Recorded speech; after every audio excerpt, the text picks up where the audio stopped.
बहुत साल पहले की बात है। रायगढ़ नाम का एक राज्य था जहाँ की रानी पद्मावती बहुत सुंदर थी। उसी राज्य में एक बूढ़ी औरत अपने 3 बेटे और 3 बहुओं के साथ रहती थी।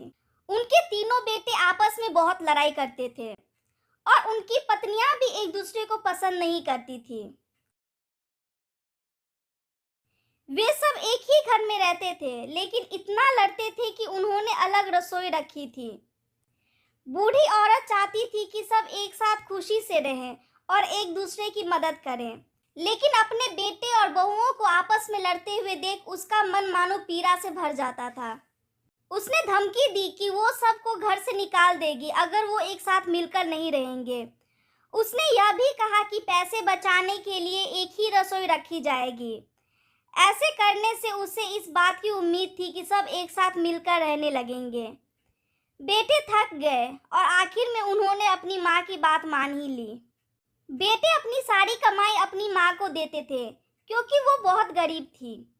एक दिन सबसे छोटा बेटा काम की तलाश में शहर गया, लेकिन निराश होकर वापस लौटा। रास्ते में उसने मरे हुए सांप को देखा और उसने उसे उठा लिया क्योंकि वो खाली हाथ घर नहीं लौटना चाहता था। घर लौटने पे सबसे पहले वो अपनी माँ के पास गया। माँ ने उससे उसकी कमाई मांगी तो उसने उसको सांप दे दी। उसकी माँ ने उससे कहा, बेटा, इतनी जल्दी हार नहीं मानते। तू बस मेहनत करते रह, सफलता जरूर एक दिन मिलेगी तुझे। माँ ने उसे दिलासा दिया कि वो फिर से कोशिश करे। वो सांप किसी काम का नहीं था, इसीलिए उसने उसे छज्जे पर फेंक दिया। उसी दिन रानी पद्मावती एक सुंदर तालाब में नहाने गई। उसने अपनी एक कीमती हार अपने नौकरानियों के पास छोड़ दिया। अचानक एक चील ने चमकते हुए हार को देखा और उसे छीन कर ले गया। नौकरानियों ने चिल्लाया, लेकिन कोई मदद करने के लिए नहीं आया। रानी के कानों तक जब यह बात पहुंची तो वो बहुत उदास हो गई। उसने ऐलान कर दिया कि जिसने भी उस हार को ढूंढा उसे बहुत बड़ा इनाम मिलेगा। उड़ते हुए चील ने बुढ़िया के छज्जे पर सांप देखा और उसे समझ में आया कि सांप को तो खाया जा सकता है, लेकिन वो हार उसके किसी काम का नहीं था। उसने हार को वहीं छोड़ दिया और सांप को ले गया।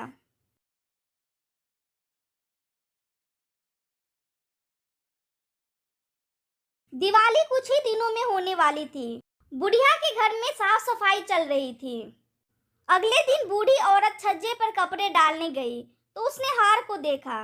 वो जानती थी कि राज्य में बहुत दिनों से यह हार को ढूंढा जा रहा है।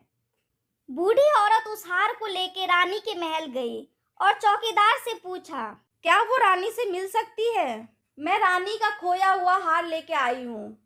यह सुन चौकीदार ने उसे महल में प्रवेश करने की अनुमति दे दी। रानी ने हार को देखा तो वो बहुत खुश हो गई और उसने वादा किया कि वो बूढ़ी औरत को बड़ी रकम देगी। उस बूढ़ी औरत ने रानी का दिया हुआ इनाम मना कर दिया और बोली, मैं गरीब हूँ रानी साहिबा, इतनी बड़ी रकम मैं संभाल नहीं सकती। मेरी यह इच्छा है कि दिवाली पर सिर्फ मेरे घर ही दिया जलाया जाए और किसी के घर में नहीं। यह सुन रानी थोड़ा हैरान हुई, लेकिन वो इतनी खुश थी कि उसने आदेश दे दिया कि दिवाली में सिर्फ बूढ़ी औरत के घर में ही दिए जलेंगे।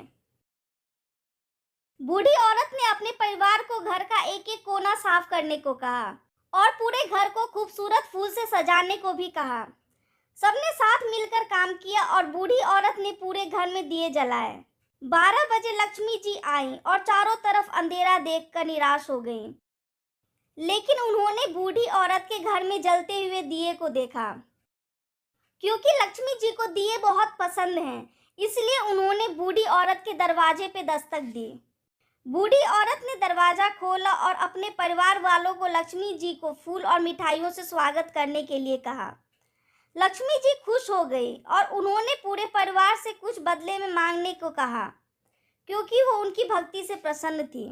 बूढ़ी औरत ने कहा, हम चाहते हैं कि आप हमारे घर में हमेशा के लिए रहें, ताकि हम सदा खुशी से रह सकें। लक्ष्मी जी सोचकर बोली, मैं रहने को तैयार हूँ, लेकिन आप सबको एक साथ मिलकर रहना होगा। लड़ाई नहीं चाहिए मुझे। अगर किसी ने भी मेरी बात नहीं मानी तो मैं उसी दिन घर छोड़ के चली जाऊंगी। सब इस बात से बहुत खुश थे कि लक्ष्मी जी संतुष्ट थीं। वो सब उनकी बात मान गए और उसी दिन से पूरा परिवार मिलजुल कर रहने लगा। बूढ़ी औरत इस बात से खुश थी कि उसकी इच्छा पूरी हो गई। उसका पूरा परिवार साथ में खुशी खुशी मिलजुल के रह रहा था।